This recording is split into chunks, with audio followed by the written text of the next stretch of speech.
Today we're going to read from Chapter 8, titled, It's Easy, Edna. It's Downhill All the Way.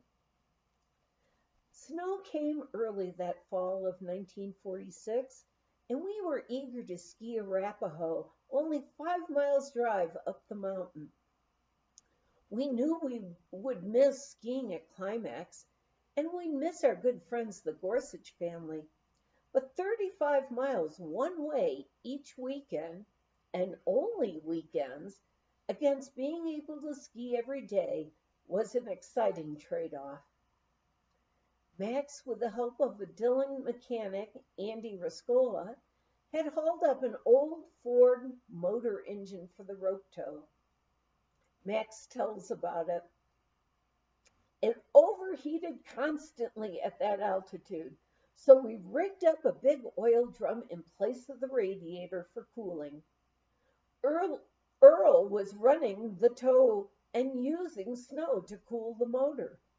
He had started shoveling into the drum the more than 4 feet of snow that was within reach. About 3 weeks later, during which there had been a thaw, I returned from a trip back east. I had gone there to round up a few more stockholders for Arapahoe. To my astonishment, there was about an acre of grass showing around that monster. I told Earl, we may not have enough snow to ski on, but it looks like you found enough to keep the tow motor running.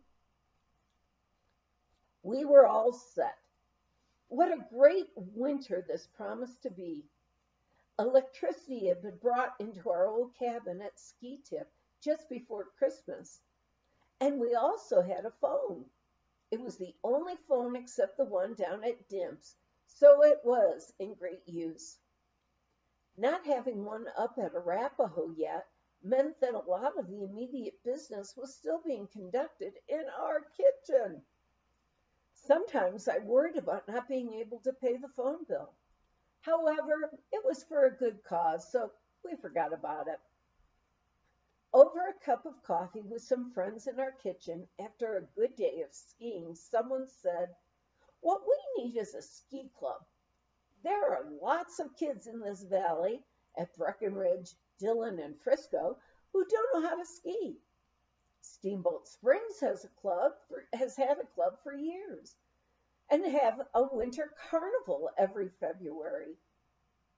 Also, Winter Park has kids coming up from Denver by train every weekend." Yes, I chimed in, and even Climax has a ski club for youngsters and adults. Anyone from that mining town can join. And they have a racing program too. Jack and Zella Gorsuch work not only with their own children, but they give hours of their time to the other kids too. Max said, "I won't be surprised if one day we'll see some of those kids in the Olympics." It was decided that I should phone all the local people we knew who might be interested. We met at the 2-room schoolhouse in Dillon. A few parents and a number of youngsters came. "What should we call our ski club?" someone asked.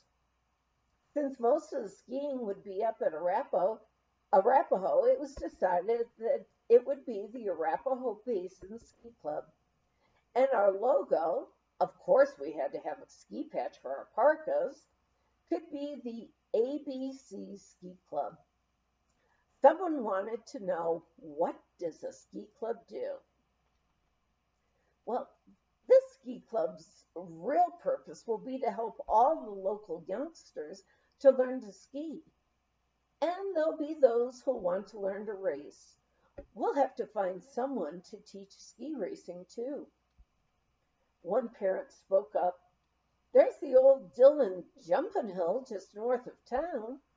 We could use that as a beginner's slope if everyone would be willing to help cut the brush that's grown up on the landing hill.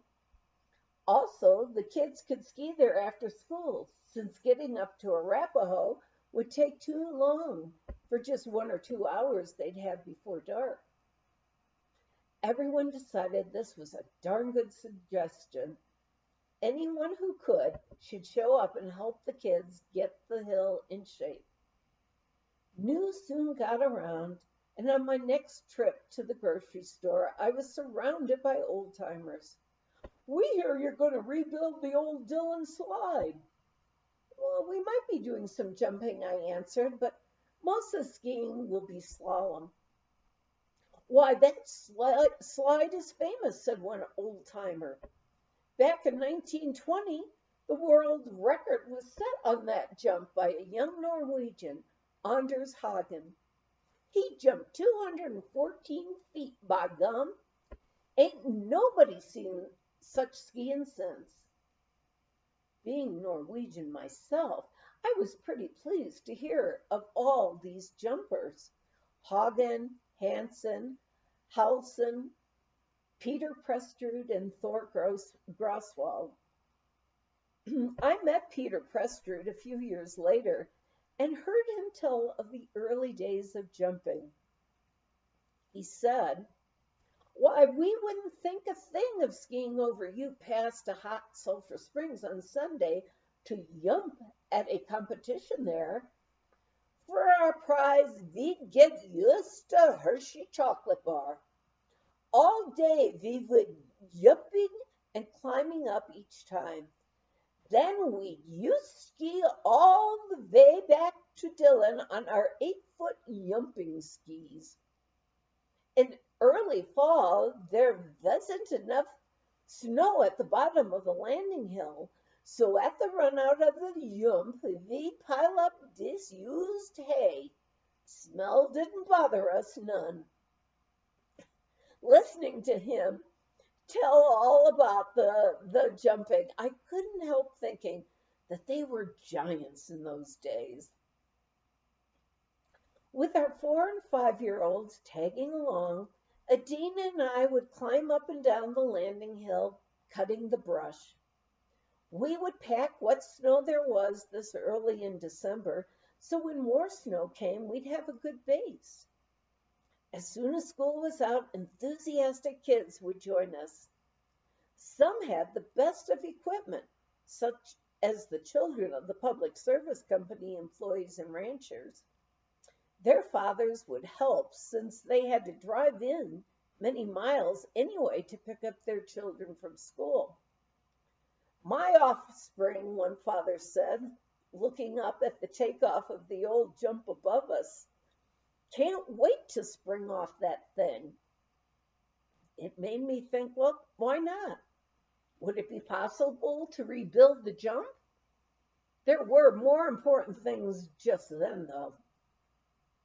Some of the eager children arrived with poor equipment. One youngster I remember especially had no ski poles, no hat or mittens, and an ill-fitting light jacket. It was cold on this north-facing slope. The sun dropped behind the hill even before school was out. His twisted 7-foot wooden skis only had toe straps. He had probably found them in an old barn near Dillon. Knowing the boy's mother and knowing where I'd find her, I parked my car in front of the old Dillon Inn and went in.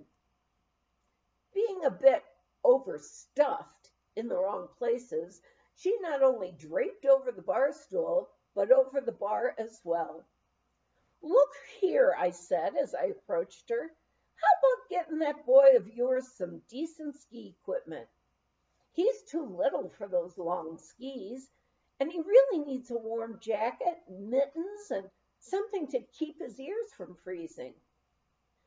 Gee, Edna, I sure want to. She spun around on the bar stool to face me. Careful not to spill any of the bourbon in the glass she was holding. Soon as I get a little money ahead, I'll get him what he needs. That darn ADC don't pay half enough to keep a soul alive. It's hopeless, I thought as I left the inn. Wonder what she meant by the ADC. Little did I realize that in less than 2 years, I would not only know, but would be typing the checks. The Aid to Dependent Children program to which she referred certainly wasn't much help for her child. We used long willow sticks for slalom poles and climbed, packed, and practiced along with the school kids. Standing in the starting gate, with the late afternoon sun just touching the peaks to the east, I looked down the hill into the darkening valley with the lights of Dillon already turned on. My thoughts reached back to my first race, almost 10 years before, in March of 1938. We'll learn more about that race when we come back later.